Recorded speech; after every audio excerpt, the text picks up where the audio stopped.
Hey, what's up mga ka-exotic? It's one exotic again, and today's video, another unpacking video na naman tayo.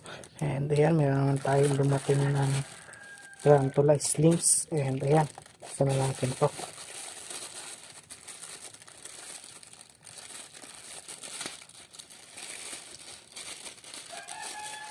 And ayan guys, kitang kita kaagad yung ating tarantula slings.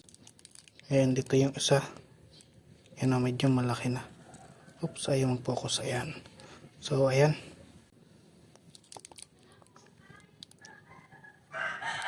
So, ayan, mukhang pre-mold pa tong isa.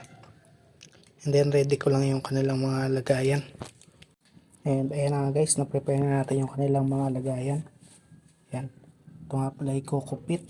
Mix ng topsoil and konting sphagnum moss. And, ito nga pala, ayan. Unahin natin itong malaki.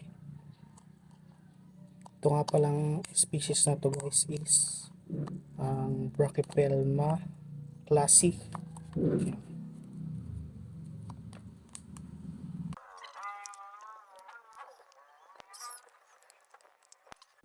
So ayan, ito na guys. Hirap pala mag one hand, no? Ayan, itong isa medyo malaki na to. Siguro mga 2 inch. Ayan. Ang ganda, oh. Ang ganda ng Brachypelma classy. Ayan guys. So, not recommended mag-handle basa-basa ng mga tarantula guys. Do your own research before handling your tarantula. Ayan. So, lalagay ko na siya dito. Kunting tulak lang. Ayan. Ayan, napakakalmado ng mga gantong species na tarantula guys. Kaya, hindi siya ka-risky i-handle. Ayan.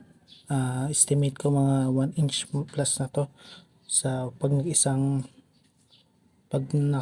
nag-molt to, sigurado 2 inches na to pag nakapag-molt. Ayan. Ayan. Napag muna natin tong isa dito. Ayan, takpan lang. Ayan. And ito naman next natin yung medyo maliit. Ayan, napakaliit niya pa. And magpi-pre-molt na siya. Ayan. So, lagay na lang kagad natin. Siguro ilang 1 week na lang is mag-molt na to. Ayan, napakakintab na ng kanyang abdomen. Ayan. So, syempre pala, kalimutan ko is babasain muna natin to. Yung kalating part. Hindi pala yung part lang na wet. Ayan.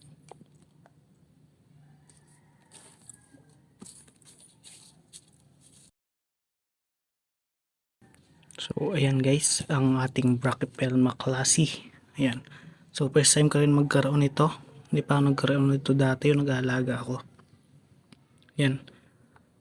And then guys, ito nagtatapos ang ating unboxing ng ating exotic pack. Maraming salamat sa panonood and maraming salamat sa mga nagsusuporta sa atin sa One Exotic.